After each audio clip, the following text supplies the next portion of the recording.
Como é possível a região que vai receber a COP30 em novembro do ano que vem ainda ser muito dependente das termoelétricas, enfim, das queimas de combustíveis fósseis para gerar energia, entre outras coisas? Esse é um dos temas dos quais vamos tratar hoje, nesse segundo episódio. Vamos fazer 2 episódios com o mesmo entrevistado, Aurélio Souza, mas deixa eu dar oi, né? Vamos fingir que a gente não estava aqui e tudo mais. Tudo bem? Como Boa você está, tarde, Aurélio tudo bem? Souza? Tudo tranquilo? Tô ótimo. E você? Tudo jóia. A gente Bom. está aqui com o Ricardo Baitello, já abrindo por aqui, nesse Entrando no Clima. Aliás, sejam muito bem-vindos. O Baitello é gestor de projetos ali no IEMA, no Instituto de Energia e Meio Ambiente. Vamos falar de Amazônia? Vamos sim. Vamos trocar muita ideia, então. Vou passar a bola aqui para o Aurélio, que é um tema que o Aurélio, basicamente, ele mora na Amazônia, ele mora um pouco aqui em São Paulo, mora em vários lugares do mundo, mas também a Amazônia é a paixão do Aurélio. Toca aí, Aurélio. É isso aí. Eu moro lá de coração, É, né? Mas, bom, enfim, Baitela, a gente já se cruzou várias vezes lá por Manaus, por Belém, né, nessa agenda de acesso à energia, ODS 7 da ONU, né? Então, assim, já trazer até para essa discussão da ONU, porque isso vai ser um assunto da COP em Belém, ano que vem, em todas as COPs, mas trazer para nossa casa aqui. E ano que vem a gente vai ter uma discussão muito grande sobre energia, acesso à energia, transição energética. E a Amazônia é hoje dependente de combustíveis fósseis, né? Infelizmente, é até uma dicotomia, né? Assim, uma região, uma das maiores biodiversidades do mundo, é toda hoje eletrificada, com a maioria da parte com combustível fóssil, principalmente o diesel. E o IEMA tem feito muitos estudos nessa área de emissões, de políticas públicas, né? Assim, de planejamentos energéticos, né, acompanhado de perto os programas de Mais Luz para a Amazônia, Luz para Todos, enfim, eletrificação rural. Conta um pouco dessa história, como é que está esse cenário, o que a gente poderia fazer, quanto população, quanto governo, para acelerar essa agenda, porque a gente quer acelerar essa eletrificação.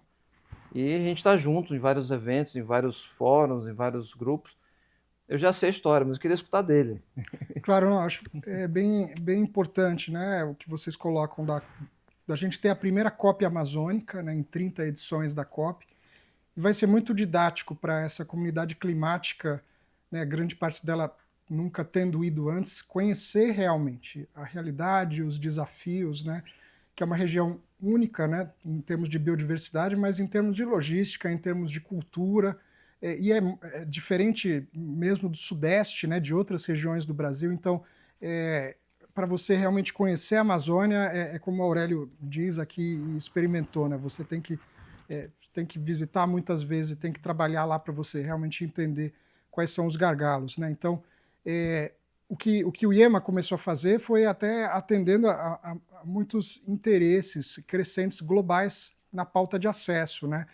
Tanto pela ONU quanto por fundações que sempre trabalharam a Amazônia nos temas, né, de vetores de desmatamento, né, seja mineração, enfim, madeira, pecuária, mas também nessa pauta do acesso à energia, né, tentando entender por que esse acesso era limitado, quais são os impactos sociais, econômicos para essa população que está lá, e é uma população super importante até para manter essas atividades sustentáveis, né, manter a floresta em pé, desenvolver atividades de sociobioeconomia. Então a gente começou a entender esse tema, né, a pesquisar o tema, começar a entender quais são os gargalos institucionais, regulatórios, e até entender quais são os gargalos em relação à geração de energia, né? Por que é tão difícil, né? Então, eu acho que tem muito a se fazer, a gente contribui com a pesquisa, mas a gente também contribui com subsídio para políticas públicas que possam melhorar o processo, né? Então, se a gente for resumir, a gente tem uma realidade onde as concessionárias, por lei, né, elas são obrigadas a prover esse acesso a todo mundo, elas não podem selecionar a quem elas vão atender no território brasileiro.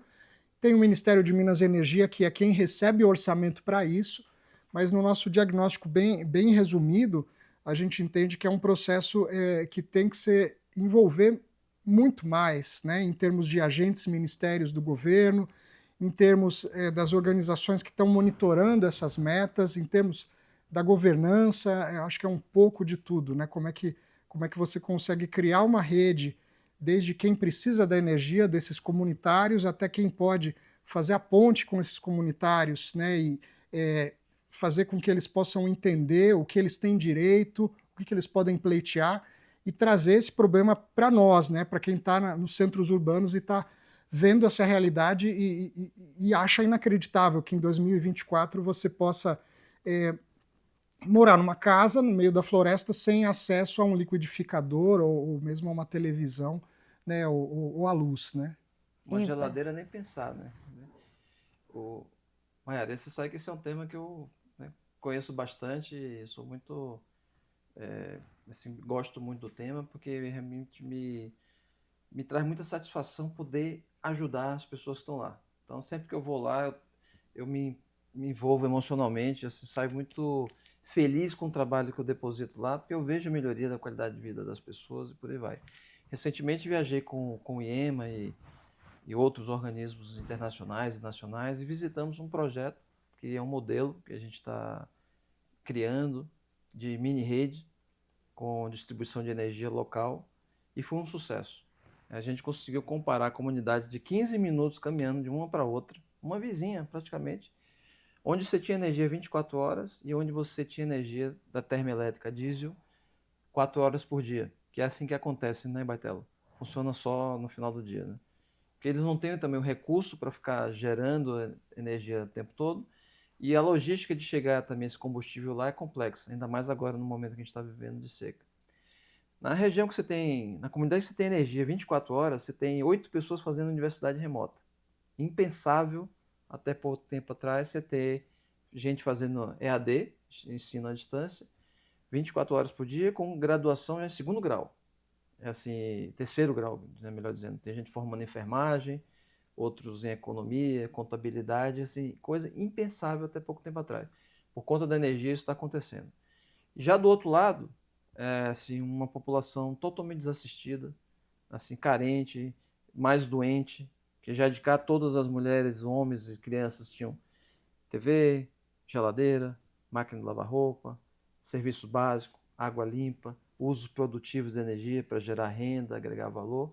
Já o outro lado lá, você tinha só gente condicionada de assistir a novela no final do dia, ligar um pouco para esfriar uma água que é pouquíssimo, porque depois tem que desligar. E essa diferença socioeconômica foi gritante. Então a importância da energia e do desenvolvimento é gigante. E o IEMA fez esses levantamentos e chegou à conclusão, né, Baitelo, que você tem aqui mais quase 1 milhão de pessoas ainda sem acesso à energia. Fala um pouco desse estudo aí. E de fato a gente fez esse levantamento alguns anos atrás. Esse número foi lançado num encontro bastante importante, que foi o primeiro encontro Energia e Comunidades, né? Foi um evento pensado dentro da sociedade civil, justamente para trazer essas comunidades que não têm acesso, junto com o governo, né? Junto com os agentes do governo responsáveis por isso, com a academia, ou seja, Aurélio estava lá, a gente estava lá com quem está desenvolvendo esses projetos. A partir desse encontro se formou uma rede, e essa rede conta aí com os maiores necessitados, né, que são os extrativistas, quilombolas e indígenas. E o número que a gente levantou foi uma estimativa, porque a gente não contava com o censo na época. A gente tem desde uma limitação do censo não conseguir fazer as perguntas, até conseguir chegar nas residências, mas ter, por orçamento, uma limitação de perguntas que você vai ter ali na prancheta. Então a gente teve que fazer uma estimativa, né, aproximando onde estavam as redes de distribuição, onde estavam as estradas, onde estavam os sistemas isolados, que são, vamos dizer, de médio porte, como a Aurélio comentou, termoelétricas, que atendem a uma população próxima. E aí, excluindo tudo isso, a gente pensou, bom, quem não está nessa mancha provavelmente não tem acesso, e aí a gente chegou nesse número aí de 990 milhões, que impacta em cheio, né, os indígenas, extrativistas, áreas de assentamento, né, e quilombolas. Né? 990 mil, né? 990 mil, que a gente acredita, esse é um número de 5 anos atrás, né, de primeiro semestre de 2019, a gente acredita que seja maior hoje. A tendência até é ser menor, né? Porque o tempo passa, as coisas evoluem, você diminui, melhora a situação de vida dessas pessoas. E aí, pensando nisso, acho que aí um ano daqui a gente tem a COP30. Você acha que esse número consegue ser reduzido até lá, pelo menos, assim, brincando aqui, para o país não passar tanta vergonha, podemos dizer assim, perante o mundo, né? Ricardo. Pois dentro do o Luz para Todos, né, ele foi relançado ano passado, né, porque durante o governo Bolsonaro, né, o Luz para Todos mudou de nome para Mais Luz na Amazônia, e a meta que foi cumprida dele foi de menos de 10% do que estava previsto por alguns desses motivos que eu trouxe antes, né? Você não tem a concessionária tem um orçamento, não tem penalização se atrasar, não tem mão de obra suficiente e o pior de tudo é não saber onde estão essas comunidades. Então, as principais concessionárias envolvidas desenvolveram métodos, né, para tentar chegar a essa população, ou monitoramento via satélite, ou de você tentar já fazer um primeiro contato, né, pelo rio, de tentar acessar algumas comunidades. Então, eu acredito que hoje tem um diálogo muito maior, sem comparação, né, do governo com todo mundo que está ajudando o tema. Então, o Ministério de Minas e Energia está muito próximo de todos nós nesse sentido. A gente é convidado, né, a Aurélia até perguntou como a gente contribui, a gente foi convidado e participou do novo manual do Luz para Todos, de algumas condições, de alguns cálculos, algumas premissas que a gente considera relevantes. Mas ainda tem uma burocracia envolvida, né? Justamente pela questão da governança, em você conseguir liberar esse orçamento, conseguir aprovar o plano de obras, né? E de você conseguir fazer essa instalação. O próprio Ministério fala que tem uma burocracia grande envolvida, principalmente com a FUNAI, até pediram a nossa ajuda, né? Como é que eles conseguiriam ter esse contato direto. Então, são uma série de gargalos, mas é um pouco de tudo, né? A gente entende que a gente deveria ter mais ministérios envolvidos, porque esse não é uma questão só de energia, como a Aurélia está dizendo aqui nos melhoramentos, né, educacionais, de saúde, sociais. Isso é uma pauta para vários outros ministérios, né, de desenvolvimento regional, igualdade racial, porque a gente está falando de uma desigualdade de raças em relação ao acesso à energia. Isso até tem nome hoje, né, da gente ter o racismo ambiental e o racismo energético, né?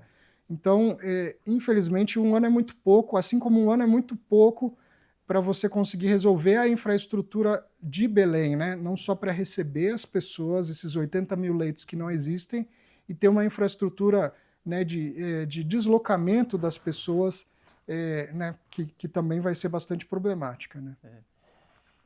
O acesso à energia é tão importante, é uma discussão global sobre isso. No mundo chega perto de bilhão já, né? Eu perdi esse Exatamente. número, né? Perto de bilhão de pessoas sem energia, Brasil 1 milhão ou mais.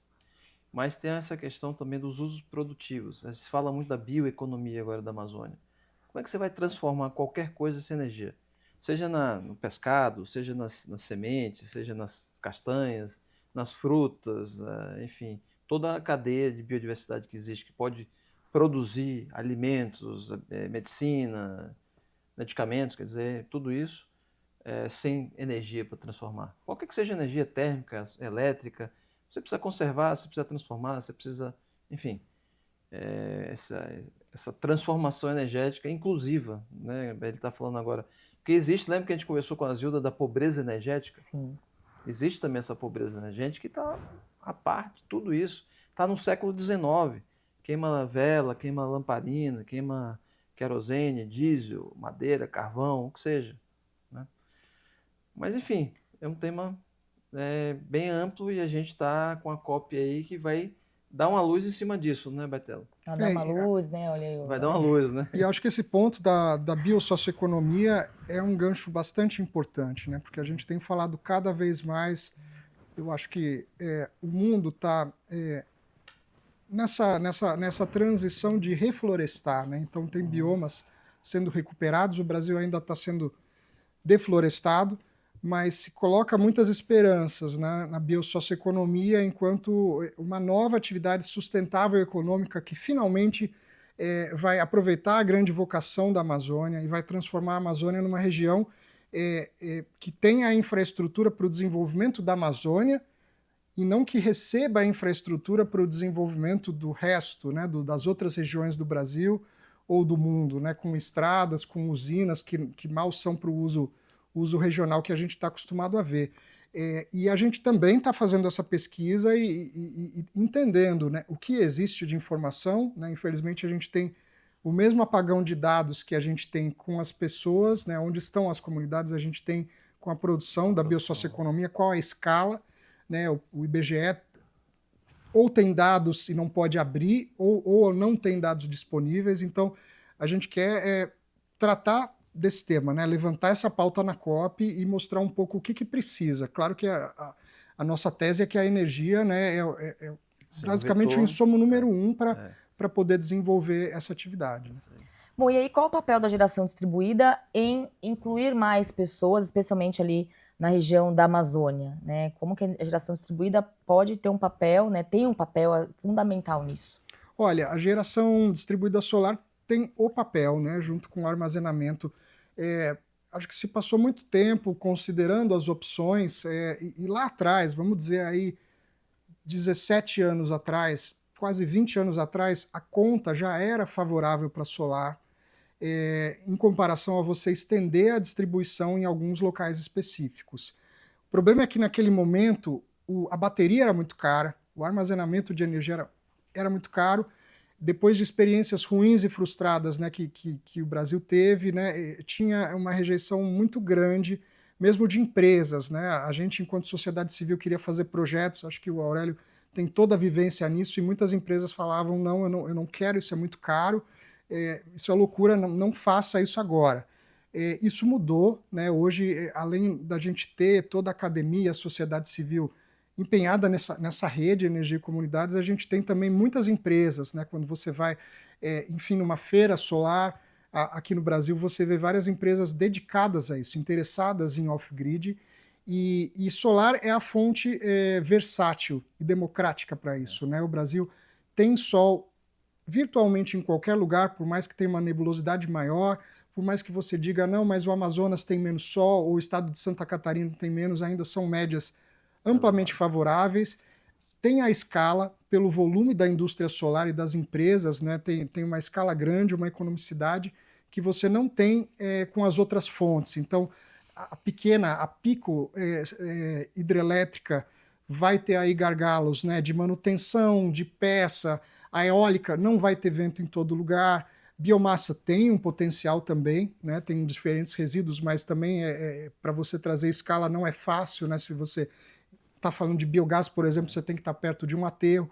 Então, a geração distribuída solar é a fonte, né? Tanto que ela foi colocada aí nos últimos, mais recentemente nos programas, como a fonte que vai atender. Então, ela está com, eu acho que é mais um ponto a favor da solar, que consegue trazer benefícios no ambiente urbano, de poder fazer essa transição. A eólica tem o seu papel, e a eólica tá olhando muito para o hidrogênio, pela sua facilidade, mas a solar tem toda a vantagem na Amazônia, né? A gente queria enaltecer, na verdade, seu trabalho ali, Bartelo, junto ao IEMA, de trazer muitas informações, tanto para a mídia, quanto ali para a indústria, quanto para o que a gente precisa. Como que você vê hoje o papel, e aí puxando um pouco para o meu lado, de jornalismo mesmo, da mídia nessa questão, né? Você está vendo que o assunto está sendo trazido mais à tona, ou que realmente os eventos climáticos estão empurrando essa agenda forçadamente para a gente parar e pensar um pouco, que acaba, de certa forma, os eventos climáticos extremos acabam fazendo esse papel também, né, de trazer a consciência, nossa, olha o que está acontecendo, eu preciso mudar o que eu estou fazendo. Então, como é que você vê esse papel hoje? As pessoas estão realmente mais engajadas, mais preocupadas com isso?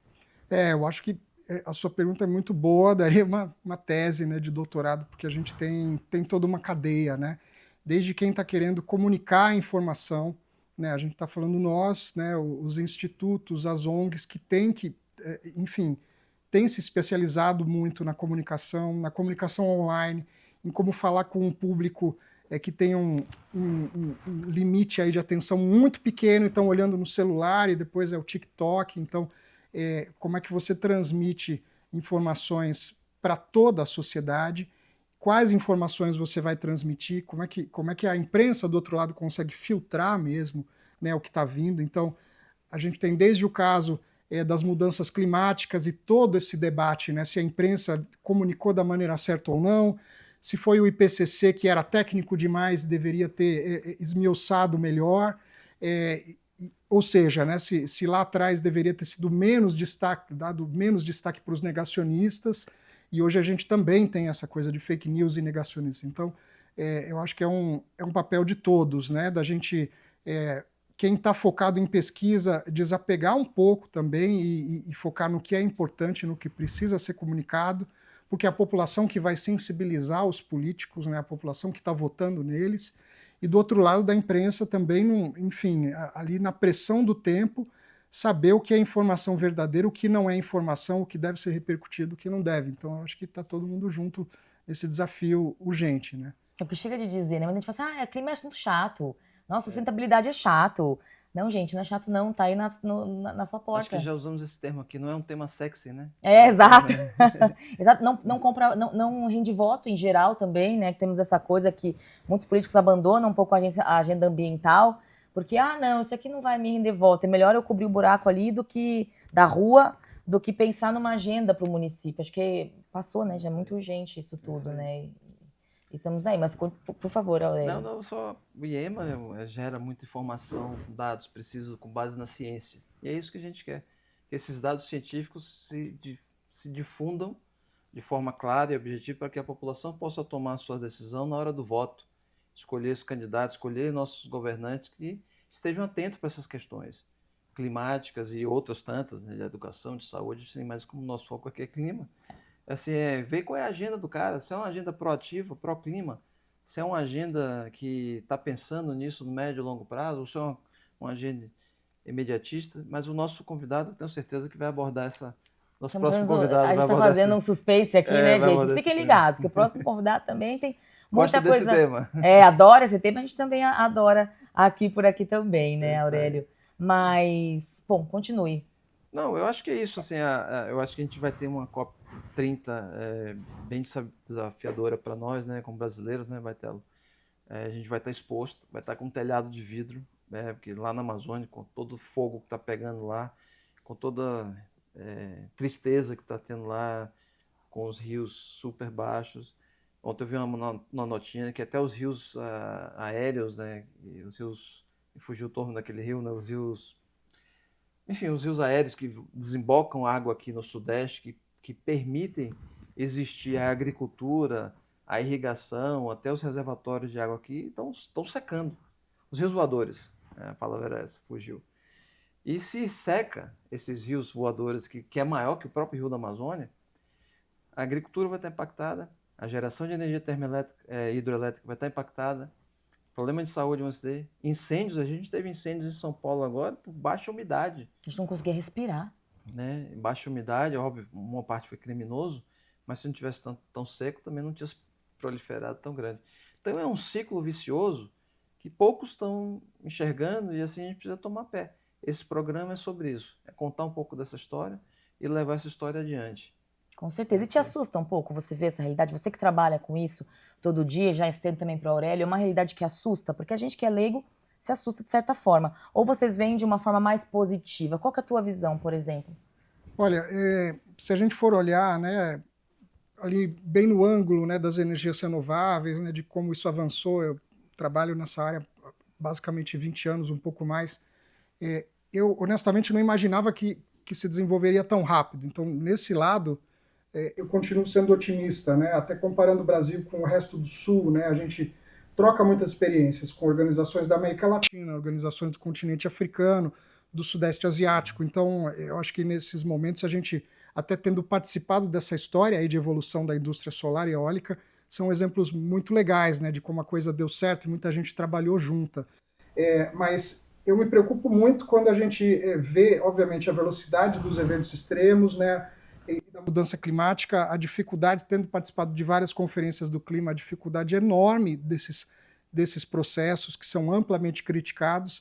E o estado do mundo hoje, né? A gente teria, né, para cumprir essas metas que foram colocadas em Dubai, estou falando só de triplicar as renováveis e dobrar a ambição, né, em eficiência energética.